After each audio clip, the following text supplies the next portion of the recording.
Greetings viewers and welcome back to what I'm hoping will be another educational video for you. If you clicked on the video link, you're here to learn about throwables, so let's talk about them. What are they, how do we get them, and how do we best use them? We'll try and go through them in a semi-logical order and explain as much as I can about each one of them. So first up, as you can see in my hand here, I am holding a Molotov. If I go ahead and pull the Molotov up here and we take a look at it, there's a couple different ways that you can get your hands on Molotovs. Starting on day one, you can actually craft them without any sort of skills or points put in anything, without having to find any sort of schematics. As long as you have these resources available, you can start crafting them. If we take a look at them, they stack up to a maximum of 20. And these are the stats on here. And like I said, there is no schematics or anything to learn how to craft them. However, the Fireman's Almanac Volume 4 in the Fireman's Almanac book series, if you read the listing here, it says that fire-based weapons like torches and Molotovs burn 10% longer. So as of right now, when I look on here, it's 16 seconds, so it's going to be 10% of that. Since I do not know if reading the book changes this displayed number here, let's go ahead and read it and see if that updates at all. And it does not, so whatever 10% of 16 seconds is, that's how much longer it's going to burn, which is kind of handy. These things are pretty devastating. So another way that you can get a hold of these things, besides crafting them, is you can just loot them anywhere out in the world. And I also usually get them quite frequently as rewards from some of the lower tier quests. When you come back and you get your two options to choose from, a lot of times it's Molotovs. So like I said, they are pretty devastating and they are pretty simple to make and they are very easy to use. And I feel like out of probably all of these, they are my favorite and most effective against the zombies. So how do we use these things? So I put this black background here to kind of help give you a little bit better visual looking at it. So we have two things we can do. We can left click and we can right click. So if we left click, we just chuck a Molotov, and as you can see, there's no fire, nothing happened. This bottle is just rolling around on the ground. If we walk over to it, we can just pick it right back up, goes back in our inventory. In order to use it, we have to light it first. So in order to do that, we just right click. It'll come back up flaming, and now when we left click, we'll throw it. However, what I'm going to do is I'm going to hold left click, and you're going to see a little green bar come across the screen, and that's just kind of the yeet-o-meter, I guess you want to call it. And it depends on how high that meter is how far you're going to actually throw this thing. So I'm going to hold left click. You see it fills up, and now it's at max. And I can sit here and hold this as long as I want. So let's say I was going to throw it, and then whatever I was throwing it at moved, or I need to move my position, and I can move around. Nothing's happening until I let go of that button, and when I let it go, throws it, and you can hear it smash, and then there's fire on the ground or surface that you threw it on, or whatever zombies you threw it at are going to catch on fire, and then again burn for 16 seconds, now plus 10% because we read the book. So if I were to light it, and I'm just going to click the left click as fast as I can. You still throw it, it just kind of arcs a little bit lower, so you do have to be careful. One of the dangers of using these is you can light yourself on fire. So let's just say we're in our horde base here, which is kind of a common setup. You got yourself behind a hatch, we've got our blocks here, and then we've got this little pillar here that kind of keeps the zombies from sneaking through the hole. You're fighting at the entrance here. Get a little carried away, you don't kind of aim your shot a little bit and you throw it, and we caught on fire. So you can see in the bottom left, it has a countdown of how long we're going to be on fire. One of the things you can do to get rid of that earlier is to just drink some water. Or any other kind of liquid beverage like coffee or any sort of tea, and that'll extinguish the fire. So if you're going to be running these things, I would highly recommend keeping some sort of drinking beverage handy. Because if you go to throw it and a zombie jumps in front of you, like I said, you're at this hatch and you go to throw it and you're lined up right, but a leaper shows up or a spider as you know it comes in, or a zombie jumps in from the side and you're a little too close, it will break and it will catch you on fire. So these things, again, they are pretty devastating when it comes to messing up the zombies. So what I'll do is I'll call a couple friends over here, we'll throw it at them, and then you can just kind of see it for yourself. So let's get her to look at us. We'll call in 2. We're going to light it. Fill up the yeet-o-meter. Look at that. We threw it in the middle of them and we got both of them. So they individually caught on fire. If I had only caught one on fire and then that one got close to the other, the fire will spread. So that is also very nice. If, like I said, you have a bad throw, you only catch one, they run into a crowd, it's horde night, and they're all standing around, every single one of them will spread the fire to each other, and then they'll go ahead and burn. You also do get XP for kills with the Molotov, which is nice. It's not like the spike traps or using landmines or anything. You will get XP. All right, so next up, we're going to talk about pipe bombs. So how do we get our hands on some pipe bombs? So let's come in here. And where we at? Looking at pipe bombs. So you do need a workbench to craft these once you unlock said recipe. The way that you unlock the recipe is you either need to spec into Demolitions Expert or find the pipe bomb schematic, which again looks like this. It has the open book symbol on here because I do know the recipe for that. If I didn't, the little book icon would be closed just like this one, but it would be right here in this picture. So when we look at Demolitions Expert, it's under the perception tree here. If we spec into level 1 at the bottom of that little paragraph at the top there, you can craft pipe bombs. So those are your two options for that. Again, you can also get these as a reward from traders or find them in loot out in the world just randomly. So how do we use these things? Well, again, it's just kind of like the Molotov. We have to light it before we throw it. If we throw it, it'll just kind of fall again on the ground. It'll roll around and you do have the option to pick it up. If we right click, it's going to light that fuse, but the only difference with these is you have to kind of get rid of it before it blows up in your hand, whereas with the Molotov, you can run around with it all day and there's no fear of it doing anything bad to you. So when I right click, you're going to see the end of that fuse light and the spark will actually travel down the wick. So you kind of have a visual representation of how much time you have left. But typically, as soon as you right click, you're going to want to start holding left click so you can charge up the Yeeto meter and send that thing flying. So we're going to chuck one here at this wall. So, and I barely left click, so it didn't go very far. So now I'm going to hold it till it fills up, and then I throw it a lot farther. So a more significant difference than when you're throwing Molotovs. As you can see, it did do some block damage there. So let's take a look at the stats on this thing. So it does a little bit of block damage, but it does a lot more damage to the zombies.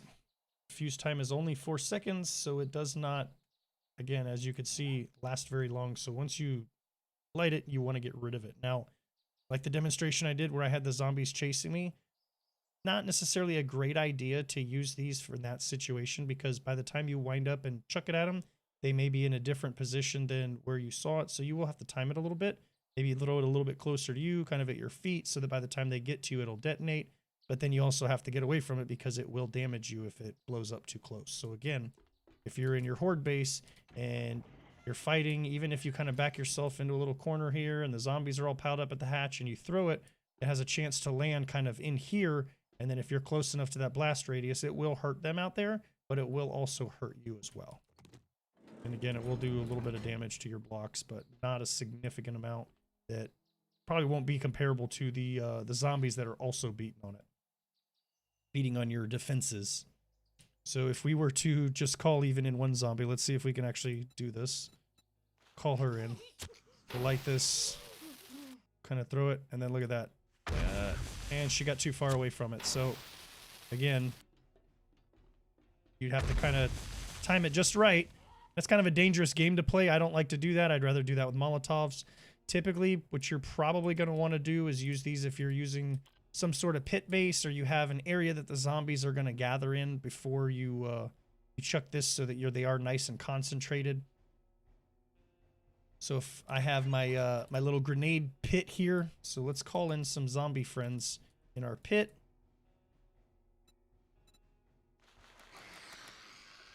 So we got our lean hanging out down there. We're going to light this thing.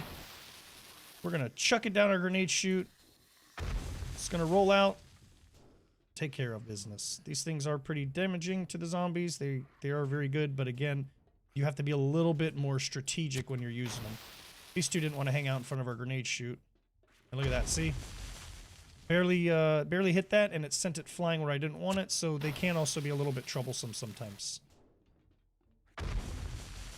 Alright, now that that's taken care of, let's move on to Dynamite. So Dynamite is very similar to the pipe bomb. We look at it here. You do need a workbench to craft it. This is what's needed to craft it. In order to unlock crafting, again, we're going to need some more points in Demolitions Expert. Or you can find the Dynamite schematic, which again looks just like the stick of dynamite, but again, it's got the book icon here. So looking at Demolitions Expert, we go down to level 2 here, and it says we can craft dynamite. So you'll have to be spec'd into level 2 before you can craft it by that method if you have not found the schematic. So let's take a look at the stats on this thing. As you can see, the block damage is at 3,000. This thing is pretty devastating. I typically just sell this stuff when I get it. I think some people kind of use it for mining, or if you're going to be kind of stripping out a whole area and you don't want to be there all day digging, this would be a good idea if you're making maybe a pit base or something, or maybe a giant basement for whatever your heart desires, and you just need a whole area of dirt kind of excavated. This is a great way to do it. Again, it works very similar to the pipe bomb.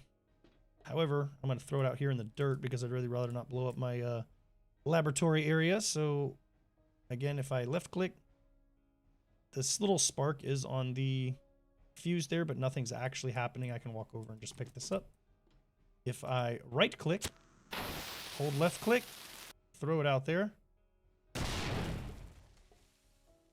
you can see that it does a little nice chunk of damage there to the ground, and it does, again, a lot of block damage. So if you're, even if you're in a PvP server or something and you're trying to blow up somebody's base, this is probably what you're going to want to use to do it. All right, next up, let's talk about just the regular grenades. There are 2 different types of grenades. So we were talking about the regular one that's kind of a grayish color, not the red one. If we pull up our menu here, look at grenades. So we have, again, the contact grenade. We're looking at this one first. These are what's required to make it. In order to make it, you're going to need Demolitions Expert points again, or finding the schematic, which again you can see here. If we open up Demolitions Expert, level 3 here, which requires Perception level 5, allows you to craft grenades. So you can also obviously purchase any one of these things from a merchant or loot them at any time while you're out in the world. Sometimes you can also get these as a reward for finishing a quest. Usually I find it's more pipe bombs and Molotovs, not necessarily grenades. So same thing again. If we left click, it just chucks the grenade out there. It has the pin and the spoon on it still. We can just walk up and pick it up. No harm, no foul. If we right click, it pops the pin on it. The animation shows the spoon flying off, but theoretically your guy is still holding it before he sends it. So we could stand here all day with this thing. It's not going to blow up in our hand again, just like the dynamite or the pipe bomb. We can kind of hold on to it. And let's say we've right clicked and then we decide, you know what, I'm not going to use a grenade in this situation. You kind of mouse wheel off of it to another weapon, and then you come back to it. You're going to have to right click again. So somehow you put the pin back in, and then you're going to get to throw it again. So same thing. Once we've pulled the pin with the right click, we're going to hold left click and fill up the Yeeta meter, and we're just going to send it. It explodes. So a little bit more devastating explosion than the pipe bomb. If we click on it, you can see the stats here. And also, if this thing blows up close to you, it will hurt you. So you definitely want to make sure you're far enough away, whatever you're throwing these things at. Again, probably better suited to the same thing as the pipe bomb here, having some sort of grenade chute or avenue to chuck the grenades right down into wherever the clumps of zombies are starting to gather, so that you can have the most effective means of using these things. Same thing if you're on a horde-based situation here with the hatch. You've got this little window to chuck your grenade through, so you've got to kind of be careful with that. And if it falls inside, it does have the potential to damage you depending on how your base is set up if you're close enough to it. So next we talk about the contact grenade. So again, you need a workbench for that. These are what's required to make it. In order to craft it, points in Demolitions Expert, or the schematic, as you can see right here.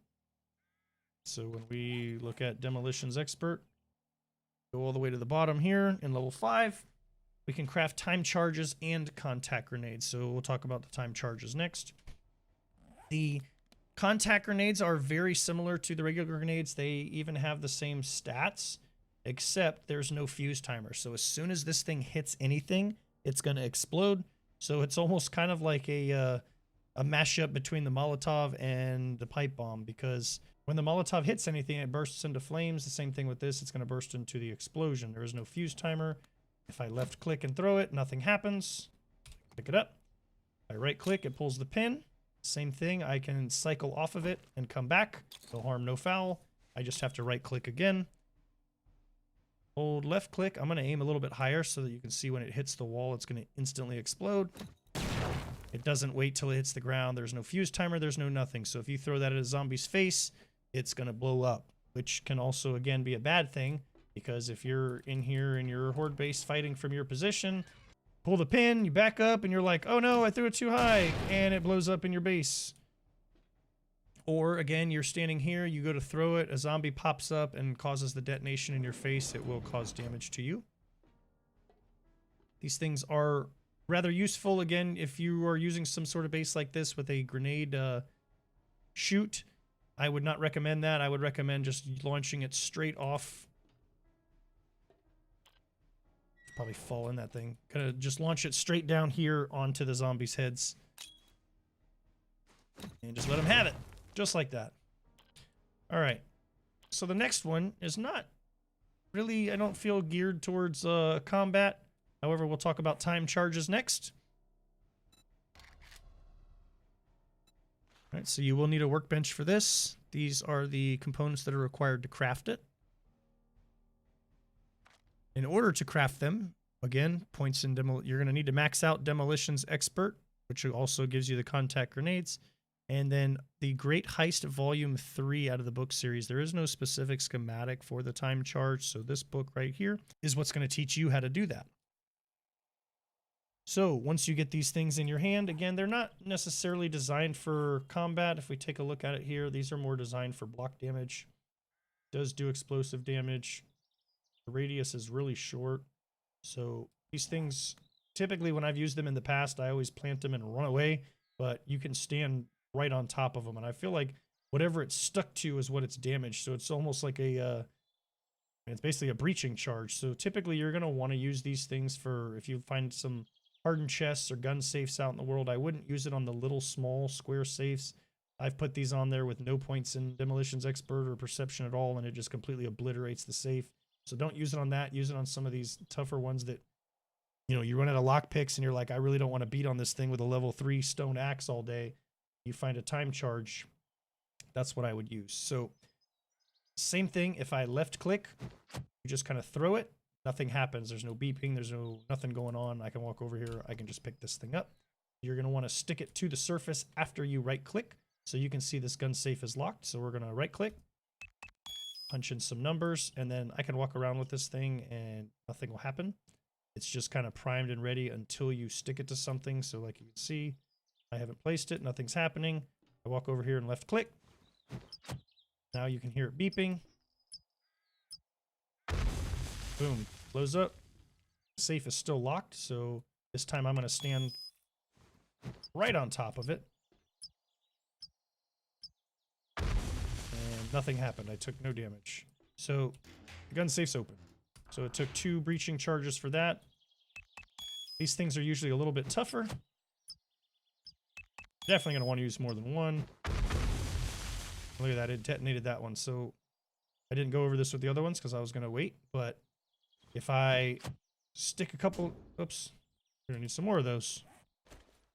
If I stick a couple of these on here and then punch my numbers into this one and stick it on there in close proximity to those, they'll all detonate. And then look at that. Our chest is open. Keep in mind, though, if you're doing this out in your world and you're trying to stay covert, that explosion will attract zombies, especially if you have feral sense on. You're going to have a lot of friends coming to you real quick. So I would use those once you've cleared out a POI or you feel a little bit safer about your situation because, again, they are quite noisy.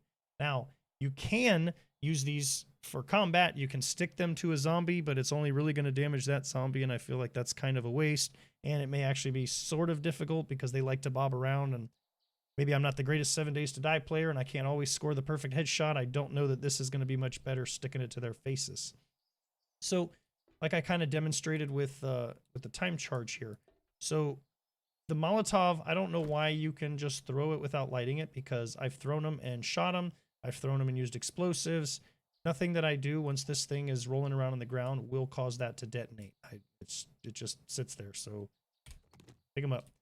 The other explosives, however, if I come over here and I just left click, left click, left click, now I right click and throw that in there, it will detonate all the other ones. And the same thing for dynamite and the grenades, and then as you saw, the time charges. So if you've got like day 7,000 horde and this whole pit's full and they're swarming around and you just want to prime up the explosions and then just throw one lit one, have at it. Or if your guy, sometimes what will accidentally happen is I'll go to throw one of these, any one of these throwables, and if I double click too fast, my guy will chuck 3 or 4 of them in rapid succession without lighting them, and then it's kind of like a whoopsie, kind of wasted those. So if that happens with something like this in a contained situation, not a big deal, because once the lit one goes off, it'll take care of it. So let's go ahead and get some friends down in here. Spawn 25. We'll just stick with Arlene since she's been a good test subject for us. So I'm going to throw a couple of unlit ones down there. Then we're going to light that one and chuck it. Now they've got a lot of room to spread out. She got the height record on that one. Yep, we blew some of them out of the pit there. So let's go ahead and use a contact grenade on this one. So we'll kind of strategize using these, and then look at that. So we threw that one down in there. And then we got the double explosion, so the contact grenades do work the same. Lady, what are you doing? Let's get her with the time charge, shall we? So you can see how that works. Look at that, stuck it right to her head. She died, and we got the XP for it. So, again, I didn't use the dynamite because I would not recommend using dynamite on Horde Night in your base. Unless you are trying to destroy the base, you don't care about it, you're doing it for internet cloud or something, whatever you're doing, you're going to blow up your buddy's base during Horde Night, then use dynamite by all means, but this stuff is pretty devastating. So let's chuck a stick down there, and then we're going to light a stick and throw it. This is steel, so it will stand up a little bit better. But as you can see, it did a significant amount of damage to even the steel blocks. I don't know that the zombies would have done that amount of damage in that time, so I would definitely keep dynamite away from your horde base if you plan on keeping it standing. So, that was just a quick overview of all the different throwables that are in the game. Hopefully you guys found this video useful. Please feel free to like, comment, subscribe. If you have any further questions, please let me know down below if there's something I didn't cover or you're curious about. I plan to do many more of these videos talking about different topics to kind of help give some information to either new players or perhaps provide some new information to old players for things that they didn't know. So, with that, thanks for watching, and we'll catch you in the next video.